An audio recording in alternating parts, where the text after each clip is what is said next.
At exactly 6:17 on a rainy Monday morning, Daniel Carter walked into the CEO's office, placed his employee badge and resignation letter on the polished desk, and walked away without saying a single word. His CEO, Amelia Grant, stared at the letter in disbelief. Daniel had worked for her company for nearly 7 years. He had never missed an important deadline, never arrived late without a reason, and never complained about the long hours. Yet that morning, his hands were trembling, his face looked exhausted, and his eyes carried a fear Amelia had never seen in him before.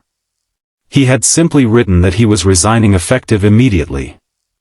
No explanation. No request. Nothing. Amelia watched him disappear through the glass doors, but something inside her told her this wasn't a man chasing another opportunity. He was running from something. And before the day was over, she would discover that the quiet single dad had been hiding a secret that could change the way she saw him forever.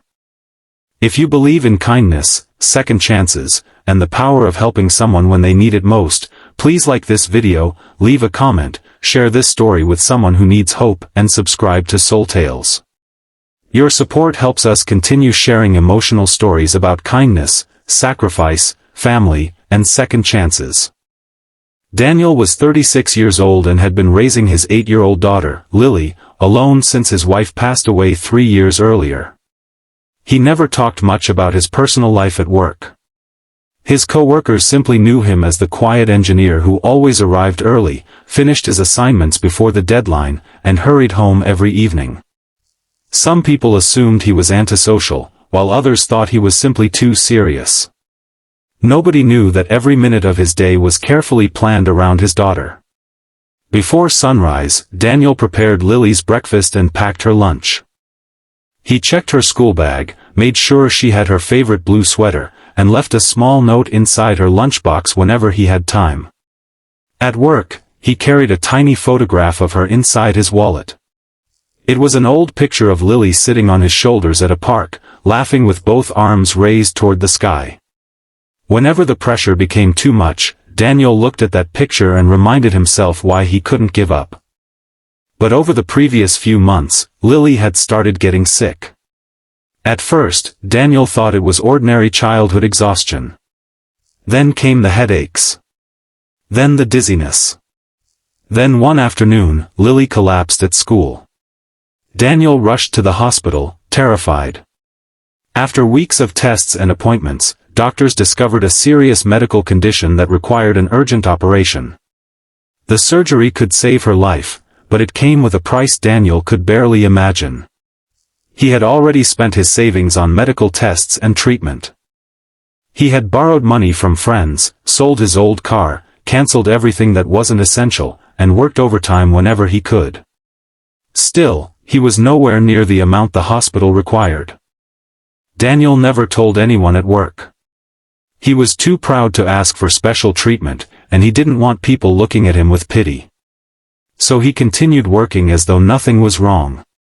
But every evening, after everyone else had gone home, Daniel would sit alone at his desk and stare at his bank account. The numbers became smaller every day. His fear became larger. Then, one Friday evening, the hospital gave him a final deadline. Lily's surgery had to be scheduled immediately, and the required deposit had to be paid within days. That weekend, Daniel made a decision that broke his heart. He would quit his job and use whatever money he could make by selling the small house he and Lily lived in. It wasn't much, but it was the only valuable thing he had left. He didn't care where they would live afterward. He only cared that his daughter would survive. That was why, on Monday morning, he placed his resignation letter on Amelia Grant's desk. Amelia was a powerful CEO known throughout the company for being disciplined, demanding, and nearly impossible to surprise. She had noticed Daniel's strange behavior for weeks, but she had assumed he was dealing with ordinary family problems. Now his sudden resignation made no sense.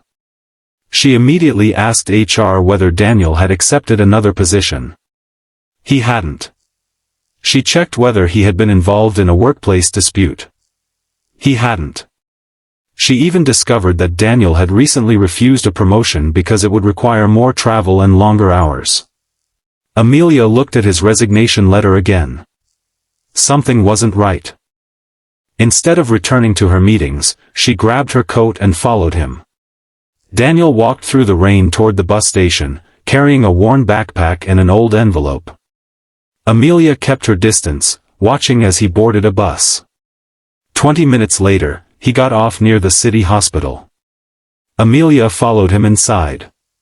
What she saw in the hallway changed everything. Daniel approached the hospital reception desk and quietly asked about Lily Carter's surgery. The receptionist checked the computer and told him the deposit was still unpaid. Daniel lowered his head. He opened his wallet and placed every bill and coin he had on the counter. He counted the money once. Then again. It wasn't enough. Amelia stood several feet away, frozen. The man she had always considered dependable and strong was standing in a hospital hallway with barely enough money to buy a meal. Daniel quietly asked if they could give him another day. The receptionist apologized and told him that the surgery could not be delayed much longer. Daniel walked into Lily's room. Amelia stayed outside the door. Through the small glass window, she saw Daniel sit beside his daughter. Lily looked pale and exhausted, but when she saw her father, she smiled. Daniel took her hand and gently squeezed it. He didn't tell her that he had quit his job. He didn't tell her that he couldn't pay for the surgery. Instead, he smiled and acted as though everything was under control. That was when Amelia discovered Daniel's shocking secret. He wasn't quitting because he had found a better job. He wasn't quitting because he was angry. He was sacrificing everything he had to save his daughter. Amelia stepped away from the door with tears in her eyes. For the first time, she remembered her own childhood. Years earlier, her father had worked 2 jobs after her mother became seriously ill. Amelia remembered watching him come home exhausted, pretending he wasn't tired because he didn't want his daughter to worry. She suddenly realized that Daniel was doing exactly what her father had once done. He was carrying an unbearable burden alone because he loved his child more than he feared losing everything else. That evening, Daniel returned home and found Lily sleeping. He sat beside her bed and watched her breathe. He had never felt so helpless. He looked around the small house and realized that almost everything they owned could be sold. The television. The furniture. His tools. His clothes. Even the house itself. He would give away everything without hesitation if it meant saving Lily. Then there was a knock at the door. Daniel opened it and froze. Amelia Grant stood outside. She wasn't there as his CEO. There were no lawyers, assistants, or cameras. She simply held a small paper bag and a folder. Daniel didn't understand why she was there. Amelia handed him the bag first. Inside was dinner for him and Lily. Then she gave him the folder. Daniel opened it with trembling hands and discovered that the hospital deposit had already been paid. He stared at the paperwork in disbelief. But Amelia wasn't finished. She told him that his resignation had not been accepted. His position was still waiting for him, his salary would continue, and the company would give him flexible hours so he could care for Lily. She also told him that the company's medical assistance foundation would cover the remaining treatment costs. Daniel tried to refuse. He told her he couldn't accept charity. Amelia simply reminded him that accepting help wasn't the same as being weak. Sometimes, the strongest people are the ones who spend years helping everyone else and eventually have to allow someone to help them. Daniel finally broke down. For the first time since his wife's death, he allowed himself to cry in front of another person. The surgery was scheduled 2 days later. Daniel spent the entire night beside Lily's hospital bed, holding her hand. Amelia waited outside the operating room with him. She didn't have to stay. She could have gone home. But she stayed because Daniel had spent years believing he had to face everything alone, and she wanted him to know that he didn't have to do it anymore. After several hours, the surgeon finally walked toward them. The operation had gone well.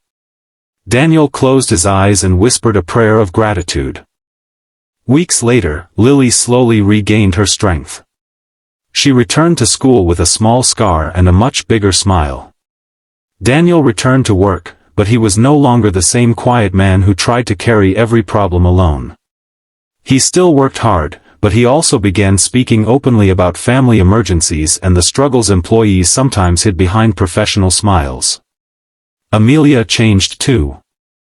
She created a new company program called the Second Chance Fund, designed to help employees facing serious family emergencies, medical crises, or unexpected financial hardship. She didn't create it for publicity. She created it because Daniel had taught her something she had forgotten. Sometimes the people who look the strongest are silently fighting battles nobody can see. Months later, Daniel stood outside the company building with Lily beside him. Amelia walked over, and Lily handed her a small handmade card. On the front were 3 simple words, "Thank you for Dad." Amelia opened the card and struggled to hold back her tears. Daniel looked at his daughter and smiled. He had once believed that quitting his job was the only way to save her.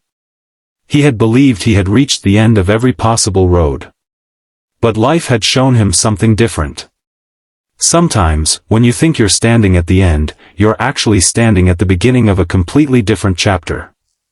If this story touched your heart, please like the video, share it with someone who believes kindness still matters, and subscribe to SoulTales. Your support may seem small, but it helps these stories reach people who may be silently fighting battles of their own. And before the story ends, I want to ask you for one special thing. Comment, "Kindness gives hope," if you believe nobody should have to face their hardest moment alone. Because Daniel's story wasn't really about quitting a job. It was about a father willing to sacrifice everything for his child. It was about a woman who could have ignored his struggle but chose to follow him. And most importantly, it was about discovering that sometimes the greatest miracle isn't receiving everything you asked for. Sometimes, it's finding someone who refuses to let you face the darkness alone. Daniel had walked into that CEO's office believing he was giving up his future. He walked out of the hospital with something far more valuable. Hope.